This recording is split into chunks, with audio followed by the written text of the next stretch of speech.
Hey, dude, stop killing people for a second. What? Hey, pause the game real quick. So check this out. I'm looking at a survey that someone did to like biz op people.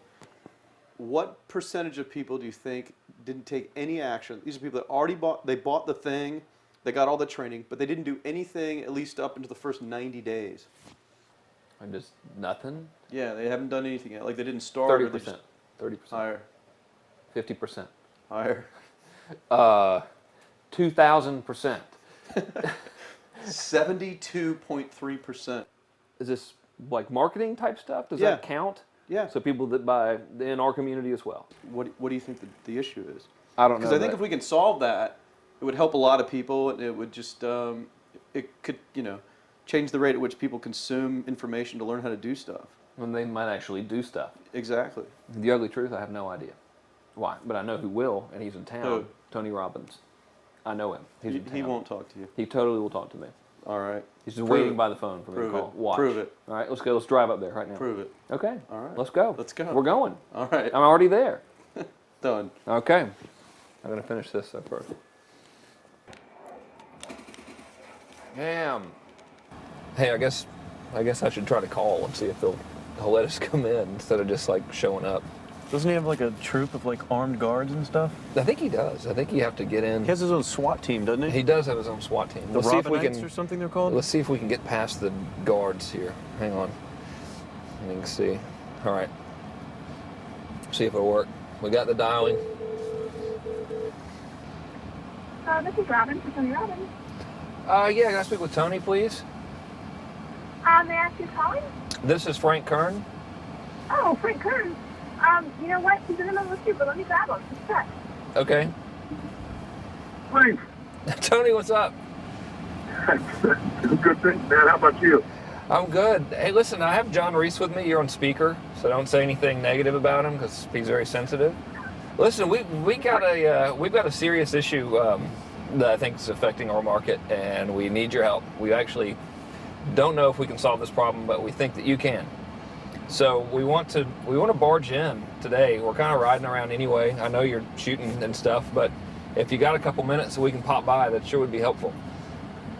Okay, well, I'm honored if you help me. Come on over. Look forward to seeing you. Okay. See you, man. All right, man. Bye. Look forward to seeing you, John. Bye-bye. Yep, Bye. see it. Well, off we go. What do you want to listen to? Gangster rap. Of That's course. what we always listen All to right. when we get fired Let's up listen to gangster about rap. making money and doing some business. This had the hustle. It's the hustle. We're always just knee deep in the hustle.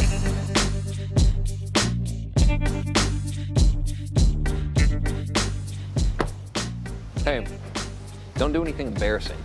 I won't. I can't, listen, last time I took you somewhere, it was a fiasco.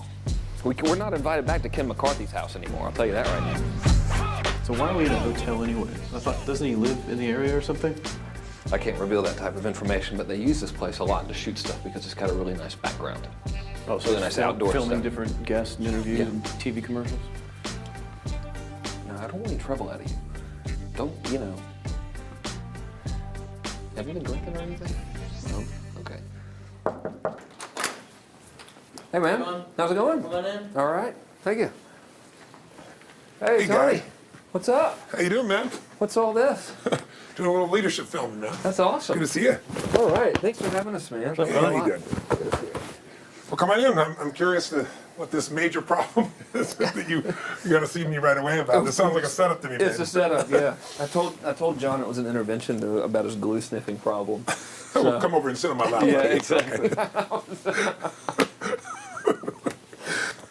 So we were doing some talking, and the big problem in our industry, we think, is a bit of a mystery. No one has the exact answer. We were actually talking about trying to figure it out, that so many people in our market get these courses that him and I both, for our own respective businesses, spend hours and hours of time recording these building these education products, these training products to show people how to grow a business or build a business. But there's this large segment of our customers in our market that we're in that really don't get results. They don't do anything, or they're just, for whatever reason, it's not for them. It's just, we were just talking about how great it would be if there were just, so many more success stories, right? Like If everyone who actually bought stuff not necessarily just our stuff, but all of the stuff within our community, if the people who bought it, if everyone who bought it just actually used it, you know, and just followed the directions and followed through, how amazing that would be, like what we would accomplish as a community as a whole if that happened.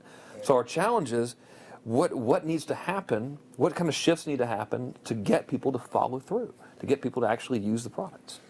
You're talking about the same mystery that people have of, you know, why does somebody, you know, get that fat or they're out of control and they hate themselves, but then they go have another piece of chocolate? Or, you know, why does the person who's just, the doctor just told them they have cancer, lung cancer, and said you've got to stop smoking, and some studies show 70% of the people keep on smoking. So you're not talking about a minor issue here, right? It's part of life. But there is an answer, because there are people that do follow through, and there are people that never did before, and then they've never followed through in their life, and now finally they break through. And that's what I try to focus on, is what those people do. You know, if fat, broke, stupid, sick, and lazy people watch the news, believe that shit, sit around worrying about the recession instead of getting off their ass, getting a job, I'm not going to do that, because that clearly produces result B that I don't want. Right. So I want result A. So I look at people who have produced result A. Yeah. You know, in my case, in the business world, I look at people like you, people like Dan Kennedy. Yeah. What do these guys do? Okay, I'm just going to do that to the best of my ability. And sure, you know, it's like, well, oh no, I can't write copy as well as Dan Kennedy, or I don't have as much energy and drive as Tony Robbins. Well, but you didn't start so like, what? You didn't start out as Frank Kern. You didn't start out who you are. You started out trying to make how much? Come on. $300. Yeah. A week. A week. $300 right? a week, yeah. And you failed at that in the beginning, didn't you? I failed pretty miserably, yes. But it was effortless to fail. I mean, it's just like natural, yeah. But truthfully, you went from $300 to, I remember you said your first time you believed, if I remember, was when you made like $2,500 in like 4 or 5 days when I was on vacation. While you're on vacation. That was when the true internet marketing dream was realized, you know, Right. because I sold a downloadable product and I wasn't even there. I didn't have to ship anything. I was like, oh my God, this was so great, you know. $2,500, and to me that was just a gazillion, you know, because my rent I think was like $400 or something. And when you've told me that story before, and you just did it again, and you get you big grin on your face. Right. You get more excitement on your face than when you talk about doing 18. Than when you talked about doing the 18 million, which I know you're proud as hell of, and you didn't get all the money, but you made 18 million bucks for somebody in 24 hours, right? Yeah. But look at your face. It's like nowhere near as excited as $2,500 in 5 days, baby. Thing, though. I mean, the $2,500 is just as there's no difference. No, there's even more, because there was a moment when you recognized what was possible, but you didn't recognize it until you actually experienced it, but you only experienced it because you had to. Right. You had to keep going until you found it, just like you did. You had to keep going until you found it. And it's like the validation that the fear doesn't have to matter anymore, that you don't, there is no other, that, you know, not having the plan B and knowing that you're going down the one path towards what you want. Yeah. It's the validation in your brain that, hey, this works. It may not work yet on the level I want it to, but it works. I've just proven it to myself. Right. And for that, I win. It's game over. I've already won. Yeah. Because I've proven it to myself. Right. So it validates everything in my mind that I want to do now, just at a higher level. Right. And doing more of it. That's it. Right. You just now leverage it. You now just stack it. So what do these people need to get started? Why aren't they starting? We all know the answer is fear.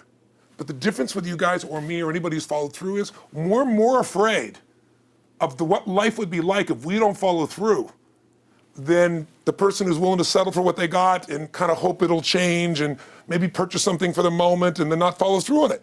It's almost like people, overachievers, have a little more fear. They're a little more afraid of missing out. They're afraid of not being there, or they got a strong enough reason to follow through. So I'd say if you're looking at home, you want to give somebody some value, go, where do I start? I'm sick of this. That's a damn good place. That's probably why they bought the product in the first place, but now they're not. To escape from that for just a minute. What's that? They bought the product to escape from that state. Just for a moment. Yeah. So, because well, guess what? What makes people excited is progress. You don't have to be at the goal yet to feel alive again. You have to make progress. And the first step to progress is making a decision and buying the product. But then they don't do the second step, which is open the damn thing up. I think another powerful distinction that you're hitting on here is the fact that a lot of people that have breakthroughs in their lives, like including Frank and I both in different, success stories, situations, whatever you want to call them, is that, people typically hit rock bottom before that must is a reality. You're right. So in thinking of that, because a lot of things as well, like we hear in marketing, like if you had a gun to your head right now and you had to make money in the next, 48 hours, what would you do? And that really resonates with people. But so I just wanted to bring this into the conversation because I think a big part of the market of all these people aren't people that have their backs completely against the wall yet. That's right. Okay, so they're not in a must situation yet. They're in a desire situation where they're okay in their lives. They do have big dreams and ambitions. They do want greater things, but it's not pushing them yet to the point where they will do what it takes to master have the something. must. So what do you think? How How do people go from not having their backs against the wall when they have no choice to say, I'm totally sick of this, Right. to conditioning their minds to go from their situation where they are, which may be okay, Yeah. to getting something greater? Well, think about this. What pisses you off and what excites you is all relative. You know, $300 a week, no, $2,500 excites him more, that memory to this day, than even the $1 million, you know, he did in his first 24-hour version, right? Or you breaking the 4 minute mile, $1 million. That must have been out of your mind. Tell me about that for a second. What did that feel like? You make $1 million in 24 hours. Nobody in history of the internet's done it. Euphoria. Yeah. It was unbelievable.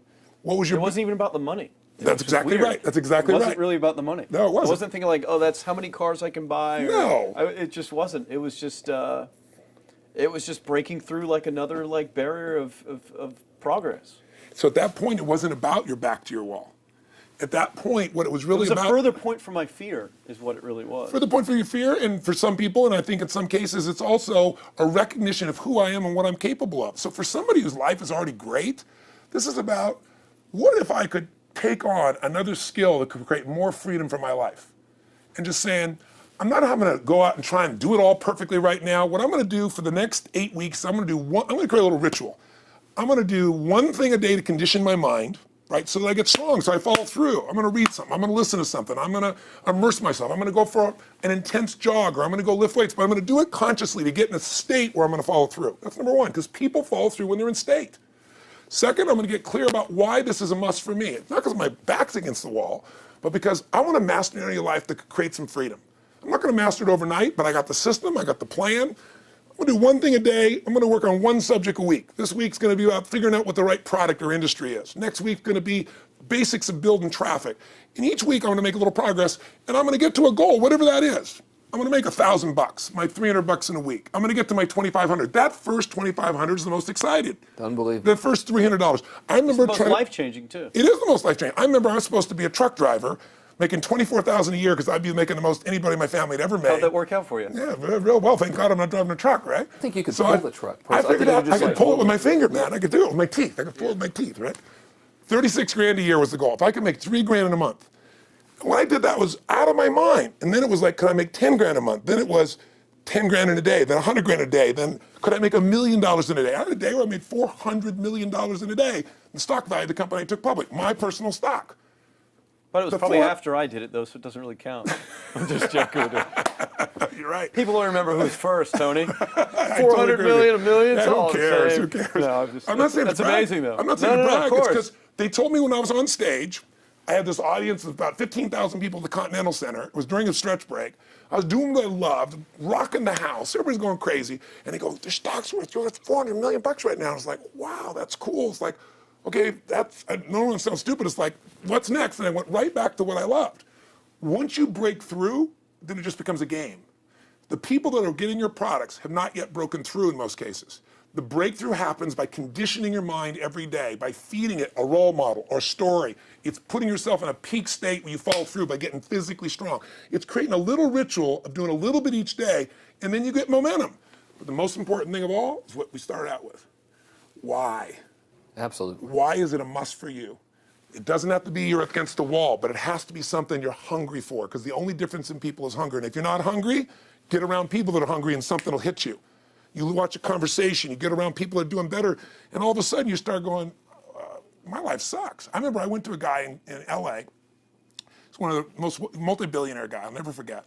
And I lived in the Del Mar Castle, and I was really proud. That was like the symbol of me having taken myself from being poor to providing for my family this great place. It's built from castles in Europe overlooking the ocean, not far from you. And I went to this guy's house. He's a billionaire. He took me down to his wine cellar. I don't even drink wine. Went through this whole thing. At the end of the night, I was depressed. I lived in the Del Mar tenement, as far as I was concerned. I really was. I was like, I live in a crappy place, and all my standards changed. All of a sudden, I wasn't willing to settle for living that. All of a sudden, my back was to the wall in a different way, because as a man, I knew I was capable of more. So people can change their standard by getting around where it's better. People can change their standard by getting associated with what's true, like the bills they got to solve, the problems they got to do it. Or they can do it because they're excited, because it's something new they want to take on. Everyone's different, but they got to find the why, and they got to come up with some daily rituals to get them going, and just do a step at a time. That's where you get momentum. Awesome. That is awesome. So, think about what's the holy grail between somebody taking action or not. It's one word, certainty. When somebody is absolutely certain, the common word is believe, right? But you can believe at a general level, or you can believe with certain. When you're absolutely certain that if I do this, it's going to get that result, and that result's going to change my life, you'll do it. When you think it absolutely is not going to work, you're never going to do it. The middle no man's land of maybe it'll work, maybe it won't, that's the piece that kills people, right? So if it's a must for you, you got to make it work, right? In our case, right? That's an example. If it's not a must for you and you're not sure, you don't know what to do. So years ago, I'd look around and say, okay, how do people get themselves to follow through that haven't been following through? What's the difference? And I started interviewing hundreds of people, literally, and eventually thousands, because I had thousands of my events. So I'd ask the group to give me their feedback. And I came up with this model. It's like the holy grail of belief, or the holy grail of momentum. It's like the difference between what makes the rich get richer and the poor get poor, right? And the difference we all know is mindset, but like, how's that built? So this is what I did. I created stupid little 4 little boxes, and I'll scribble it here for you. You think about the first thing that determines whether you can do something or not, and I put that in this first box at the top here on the left side, and it's potential. Like, what's the potential of a human being? Like, when you guys started, you proved something no one had done in history. You ran the 4-minute mile, right? For golly knows how many centuries, they're trying to run a 4-minute mile. Roger Bannister does it. How did he do it? Do you remember? You did it in this industry, right? You made $1 million in a day. No one had ever done that in history, right? After you did it, a bunch of other guys are doing it because it became possible. Roger Bannister didn't just go physically practice. He made a shift in his head. He practiced in his head because he could never achieve it physically, so he had to change in his head first so that the result became certain enough he believed it, and then his body got him through. After Roger Bannister ran that 4-minute mile, within 2 years, 37 people ran a 4-minute mile. That's amazing. And no one in history had ever done it. Now here's how it works. The potential for anybody getting your product is extraordinary. They could do what you've done as much, more or less. They can do whatever they want to do. The potential's there. The market's proven that. Whether or not they tap into that potential has a lot to do with what action they take, which is the question you came to me with, right? Like, God, they all have potential, but they're not taking action. And we all know that the action they take is going to determine the results they get. That's pretty obvious. So most people have a belief about what their real potential is no matter what you tell them. And that affects how much action they take. And of course that affects the result. And then ironically, that result reinforces their belief. And then that belief affects it. So I'll give you an example. Let's say a person has unlimited potential, we all agree. But they take little action, little results. Why? Because they have to start with a problem with their belief. They don't believe it's really going to happen for me. Maybe for Frank Kearns because he's got the cool hair and stuff, or maybe it's for you because you're so driven, but it's not me. Maybe Tony Robbins because he's a freak, got these big teeth. Whatever their thought process is, right? They got this thing, right? But what happens is, if you believe that there's very little potential, how much action are you going to take? Nothing. Nothing, little. And when you take little potential with a little action, what kind of results do you get? Lousy little results. And when you get little results, what does that do to your belief? You go, see, I told you this was a waste of time, told you this wouldn't work. And then what happens? You tap even less potential. You take even less action. You get even worse results, and your belief gets even weaker. And this sucker feeds on itself until you are in the downward spiral. It's poisonous. It's poisonous and it's self-fulfilling. Now, what if something could happen that could come along and fill you with a sense of absolute certainty? Not like I believe, but where you know. In you guys' case, mine as well, we knew because we had to. Because we burned the boats. There was no other option. We had to find a way. We weren't going to live that way. We all did it in different ways and for different reasons, but in essence, that was it. If you get yourself in a state of certainty that this is going to work, I'm going to find the way, and if this doesn't work, I will make the way, then you tap a lot more potential. And when you're certain in your potential, you take massive action. And when you take massive action, you really believe in something, you get great results. When you get great results, your brain goes, see, I told you I was a stud. I told you this thing would work out. Now you're even stronger. You tap more potential, take greater action, greater results. That's how you went from $300 in a week to $2,500 in 5 days to $100,000 in a month to $1 million in a day. Same thing with you. And we get momentum. That's why the rich get richer and the poor get poorer. Now some people go out and they go, well, I'm going to take a bunch of action. All right, I'm going to open this product. I'm going to try it. And they'll say to you, I even did it. But it's like a salesman who goes and knocks on the door, and he knocks on 100 doors and says, You don't want one of these, do you? yeah, exactly right. And even if he doesn't say it verbally, his face says it because he doesn't believe it's going to work. So his voice, his body, the execution is so weak. Maybe if he talks to 100 people, somebody's going to buy out of pity. They don't want his kids to starve, right? But he's not going to get the result. So the core difference in people is how do you produce certainty when the world isn't giving it to you? You go out and you try. In your case, you're 100,000 in debt and nothing's working. How do you keep yourself going? The way you did it, the way I did it, the way you're doing it, we may not have done it consciously, is we didn't change our potential, that was there. And it wasn't even taking more action.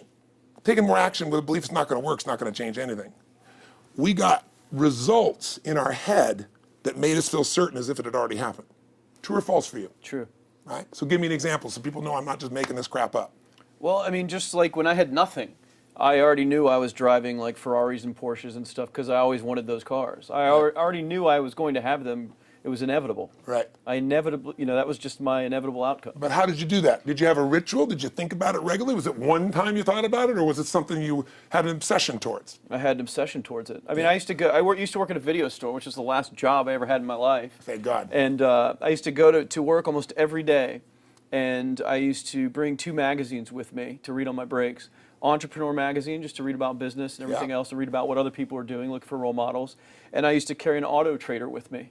And I used to look at Porsches that were for sale. Yeah. And people always used to ask me, what are you doing with that Auto Trader magazine? I'm like, well, I'm just picking out the Porsche that I'm going to buy. Right. Which probably got you a lot of crap. I did. People made fun of me. Sure. I actually had a boss at that job tell me, you really shouldn't do that to yourself, John, because it's very, very likely that is never going to happen. That it's very likely that you're never going to have that car. Yeah. That's the kind of belief he was trying to put in my head. And I was like, no, you don't realize that it's inevitable that I will drive here sometime in the near future with that car when I'm not working for you and drop movies off for you to put back on the shelf. And that actually happened. And it was one of the most fulfilling days of my entire life. And the great thing was when I pulled up in this car, I was in my mid-20s. Yeah. A car that most mid-20s. What kind of car was it? It was a Porsche 911 Turbo. It was a convertible and everything. It was a beautiful car. It was one I always dreamed of having. But for a few years, I always circle the ads of which ones I was going to buy. Well, when I finally got it and I pulled up at the store, I had all these people. Some people that were still working at this $7 an hour job were there years after I left. And I'll never forget this, even the boss and stuff, and the reaction of the people was like, wow, that is awesome. Yeah. Is that your dad's car? And all I said to them was, not exactly. Good for and you. I just smiled and just left. But it was, it's the weirdest thing, but I just knew it was going to happen. But you knew it because I conditioned myself to You did it to over and know over it was- again. yeah. When I was in high school, I was not a popular kid, but I was passionate and intense, and I'll never forget. Some people some particular girls gave me some crap, and a guy too. And I wrote in their journals or their annual yearbook at the end, I wrote, someday, I said, you treated me like hell. Someday I'll be rich and famous, and you'll be an effing truck driver. And you'll be sitting there, I'll be with with this beautiful woman of my life, rich, and you'll be watching me on television thinking, you wish you would have treated me better. I actually wrote this shit in people's annuals because I went to a 10-year high school reunion. People showed me this stuff, right? But it's like, I burned the bridges, baby. I was like, this is how it's gonna be. So I'll give you a perfect example of this. They did studies, many have been done at this element, where they want to say, how much does the mind affect performance? So take basketball. And I've worked with a lot of NBA players and turned them around, and one of the problems many of them have is they'll choke on the free throw line. Well, everybody knows in that case, if you normally shoot really well and now you're not, something's interfering, something's getting in front of your state, some uncertainty, right? Obviously. So they take a group and say, we're going to make them better. How do you make somebody better who has got this mental block? So they take a group of guys and they're going to do free throws, and they do one group where they just practice for 6 weeks. Totally intense practice, and I forget the number of free throws, but they got to do this many free throws every day. Take a second group, and they have them not practice at all. Obvious. And they take a third group and they don't let them touch a basketball. All they do is have them practice in their mind, but the key is, it's not practice makes perfect, it's perfect practice makes perfect, as corny as that sounds. So these guys see themselves making the shot every single time, conditioning their mind and body that it's perfect every time. They're not interrupted by a reality that would screw with them. So at the end of 6 weeks, they tally it up, and now they give them a test to see who has the highest free throw percentage, success. What do you guess it's going to be? Well, the obvious person says, obviously, it's not the guys that didn't practice, but which one is it? The mind, or is it the ones that actually practice? I'm assuming the mind. Yeah, you would assume it because it's true. Right. You intuitively know the truth. that practicing's not enough. It's getting yourself so certain so many times that now when you go to do it, there's no hesitancy and you execute. It's having that absolute certainty that makes you tap your full potential, take massive action, get massive results, be reinforced to have even stronger belief. This is what makes somebody a star at anything. It's like Jack Nicklaus, the golfer. Yes. He visualized every shot and where it was going, landing right where he wanted it before he ever hit it.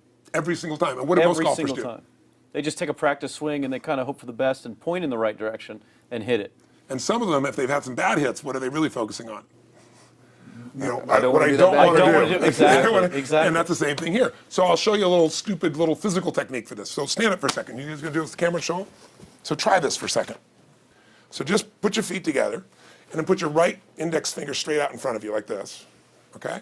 And all I want you to do is I want you to just turn clockwise comfortably as far as you normally turn. Just notice where you naturally stop. Go ahead and turn clockwise. People at home can do this too. Keep your feet straight. Notice where you stop. Come back around to me. Back around to me. Pretty good. Okay, good. Yeah, you're really good at this, right? Drop your hand. Now let's do something really simple. Close your eyes. And you don't even have to visualize, just feel. I want you to imagine your finger coming back up again. And this time, see and feel it coming up. Don't actually make it happen, but feel like it's happening. Imagine in your mind that you're actually doing it. You're seeing it, you're feeling it.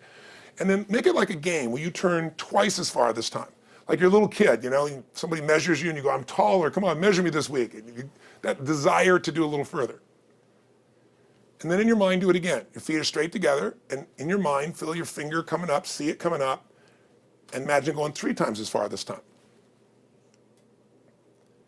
And then one more time, bring your finger up, and you're like an owl. Your feet are straight, and you turn all the way around, and it comes all the way around to the front. See it and feel it and enjoy it each time like it's a game, like you can't wait to go further. And you know you do, every time. And then when you can feel that, and it feels good, then open your eyes, and now put your finger straight in front of you, and turn as far as you can comfortably and see what happens this time. Go. Break my back. Now notice, I don't know if the camera's got it, but you don't even have to ask the camera. You can ask yourselves. Come back around. Did you go further this time, yes or no? A lot further. I think I A went lot about further. 50% further. 50% further. How much further for you? About the same. Yeah. The average person will go 25% further. Now here's the question. We're superior. We're superior pointers. There you go. It's all You know, superior right finger pointers. Thank God. So, did you have the potential to turn as far as you did the second time, the first time? Yes. Why didn't you? I didn't believe it, I guess. We have beliefs about stuff we don't even know we have beliefs. You have an unconscious belief about how far you can turn comfortably. The first time I did it, when I pointed straight back, Yeah. I thought I probably shouldn't even go that far, like it was going to hurt me or that Yeah. I wasn't capable of going any Yeah. farther. It's like, And how much further did you go this time? And the camera knows pointed over there, That's about over exactly there. right.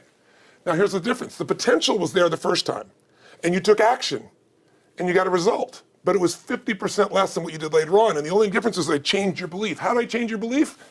We didn't work harder on your potential. We didn't take more action. I got you to see the result in advance.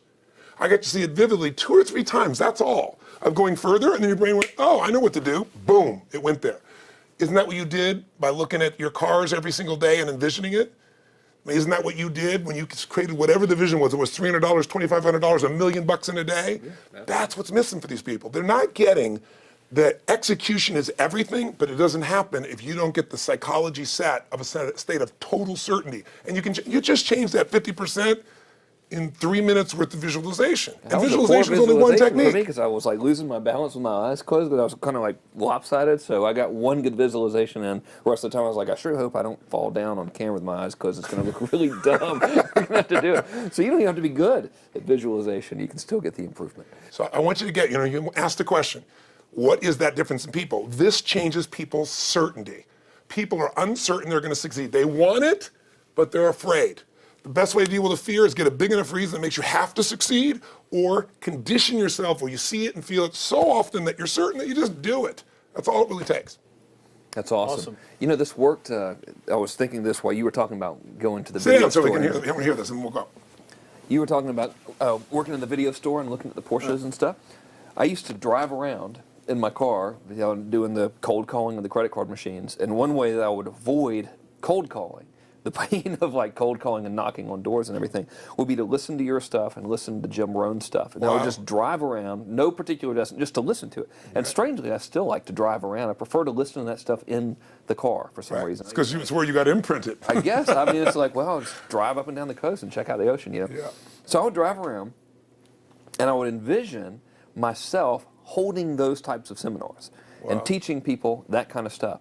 And 3 weeks ago, I was teaching a seminar in San Diego, and I was talking about beliefs and envisioning things, and I had to stop. And I shared with the audience, I was like, you're not going to believe this, but I actually used to envision this very moment of me talking to you right now. So it really, really works. Definitely works. Makes a difference, I'd say. I'll tell you what, I worked with Andre Agassi in 1993, I think it was. He'd been #1, he dropped to 32nd in the world. And he was literally ready to quit with no exaggeration. His father was managing him, and he was so angry with his life. And he went through some, I think, wrist surgery at the time, and he's working on his swing. And he was dating Brooke Shields at that point. They weren't married, and not his current marriage, obviously. And so she said, you got to come see Tony. She goes, I don't need motivation. He goes, he's not motivation, man. He's strategy. He'll show you how to make that shift in your head. So he comes. I work with a guy. In the beginning, he's saying, do your magic stuff. Like, oh, yeah, great, thank you. And I said, tell me, if you ever hit a tennis ball perfectly, and I'm trying to get him in the zone to remember that time, like you visioned, where he was perfect at it. He goes, of course I have, and I get him vision over and over again. And finally, he's in the zone. He's feeling that again, right? He's seeing it, and he's feeling certain, and the swing is going perfect. And I said, how's that feel? He goes, it feels perfect. I said, but are you thinking about the swing? You're not thinking about the swing. You're not thinking about how to do it. You're just seeing the result you want so vividly that it's there. So all I did was train him how to go in that state over and over again. He won the next weekend. The second weekend he came in second. Within 6 months, he was #1 in the world again. And he gave me unbelievable credit. But all it was conditioning the mind. You did it with tape, so did I. We were just talking about this earlier, Pam and I used to go when I was 17 years old down to downtown Los Angeles, this place called Night Education, K-N-I-G-H-T, like in the night. I'd save up all my money, work as a janitor, and I would get these tapes and listen to these things over and over and over again. I went there for years, and I didn't have enough money, and I leveraged everything I had, but I knew how to train my mind. It's the one thing I knew how to do. This man's name was Mario. I saw him in his 80s. He obviously knows how my life turned out and was very proud of the role he played in that process. He used to tell people the story. This guy's the real thing. He didn't just start out this way. This is how Tony did it. He listened to these tapes. He conditioned himself, right? This is the real stuff. He passed away a few years ago. I'm calling his house, and he passed away, and his daughter was there, and she wanted to share with me that how I touched his life and so forth. But the best thing was, I thought, you know what? I want to get those tapes. I want to get that stuff that conditioned. I want to go back to that moment like you did of, that moment was visualizing, now I'm living it. And she said, he left all this in his will to you. So I have all these tapes now that are from the time when I originally went through, and like I'd go to sleep and have these sleep tapes that conditioned my mind to believe that I could succeed even when I was sleeping, or to build energy in my body. And anybody who wants to succeed has got to know it doesn't just happen. You can buy a product, but you also, with that product, have got to condition yourself. You got to make it a must, and you got to get a ritual. And if you do it, whatever you used to dream about you thought was so huge, you'll just live it. You'll live it like you lived this yesterday, like we're all living the life that we envision. Because we had to, and because we played this game with our head. We got the belief to be real by seeing it enough times and feeling it enough times till our brain believed it, and then it made it happen. Which raised the potential, which made us take more action, which got us better results, which raised our beliefs again. That's right. And then that's why the rich get richer and the poor get poorer. So instead of bitching about it, change it. And this is how you change it. It's like a self-fulfilling prophecy. Completely. It's pretty easy to change. Just that one simple exercise was amazing. I'm still like, holy crap, I wonder what else I can do now. But look what most people do. Most people do the opposite of that, right? They get the product, or they think about doing it, and what do they envision?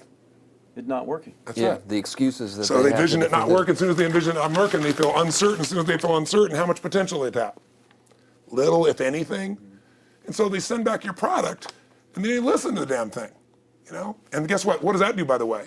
They make that as another lousy result in their life. I didn't even follow through on that, and they believe even less. This process is the Holy Grail. It's where the whole game changes, and anybody can do it, and they can do it in a few minutes. And if they do it a few minutes each day, then they get a different life. They do it a few minutes one time, their life changes for the day. We're defined by our rituals.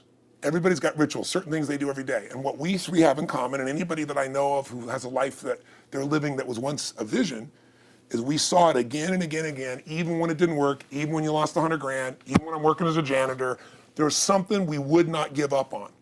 And if somebody watching wants to change their life, they got to decide what they won't give up on, and then put themselves in the state of momentum by a couple little rituals. That's all it takes. And I think especially when it comes to anything related to making money, like making money products or promises or courses, people are so inundated with scams and all this garbage, true garbage, that their natural thinking is that they're so skeptical.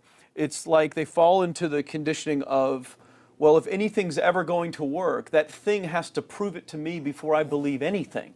So when they go to approach the thing to make more money with, they're like, well, I'm starting at zero, and this thing has to prove to me that it has any potential at all before I believe that it will. Don't you agree with that's the case? Unfortunately, I agree it's the case, but here's the truth. When somebody says to me, in my business, even more, because a lot of people think I'm a motivator. I hate that term. That's never been what I've done. I do believe in energy, and I'm passionate. They see 10,000 people in a room rocking, they go, oh, he's motivating them. I believe in peak state.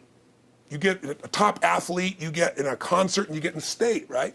The problem is, to defend themselves so they won't be disappointed again, they lower their expectations. So someone will say to me, well, I'm skeptical or I'm pessimistic. And my response to them is, no, man, you're gutless. It takes no guts to be skeptical. You don't have to have any capacity to be a critic. And now with the web, you don't even have to own that you're the one being the critic. You can burn somebody and anonymously, right? I said, you know what? It takes guts to believe. And if you think something's going to do it for you without you putting your guts on the line, you might as well forget it right now. So this idea that I'm skeptical or they got to prove it to me, it's the biggest lie. What that really is your fear talking. You're so scared of failing, you don't even want to get your hopes up. And if you don't get your hopes up, you might say, well, what if they get their hopes up and somebody gets disappointed? How many disappointments have we experienced in our business careers and in our lives? The difference is some people take disappointment and let it destroy them. Other people take disappointment and let it drive them. And you get to choose. Are you going to turn this thing into why it didn't work and a bunch of stories and excuses? Or are you going to take this thing that didn't work and figure out what are you going to do to make it work? And it may not happen the first time, the second time, the third time, but the people that are relentless find the way. And it's the common denominator in all these guys that are kind of our friends or family, money masters, the new money masters is they all did it with will. Nobody here inherited this stuff. Everybody figured it out. Mm-hmm. And keep figuring it out. And it's going to keep changing. And you say, you know what, 1% of 99% of the money being made is being made by 1% of the people because only 1% of the people will condition their mind and condition their body and follow through some daily rituals. The rest will tell a story about why it didn't work, how it wasn't their fault. And you got two things in life. You got results or you got a story, And too many people think that 1% is somehow entitled to it and they're not, which is, it's just all in the head. It's all in the head. Belief. It's all in the head, which can be changed with some conditioning. Basic conditioning. You just proved it to us. That's fun. That's why I made Get the Edge and Personal Powers, because I understood that from the very beginning. Originally it was 30 days, and years later people would say, I've heard all the great results and everything else, man, but I don't have 30 days, and I'd be behind the glass, focus group, watching these people want to shake them, like, you don't have 30 days to change your life, I thought, okay, I'll make it 7 days. Just one, because after 7 days, you get momentum. I mean, think about it. When do people's lives change? In a moment. It doesn't change in 10 years. Your life may suck for 10 years, but there's one moment when your life changes, the moment you decided.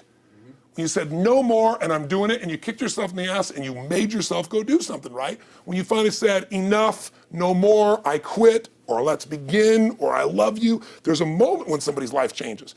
And that can be gotten in a couple of days. So people watching don't have to wait until they've mastered everything. They got to get started and do what's next, and just put themselves in a state where they start making some progress.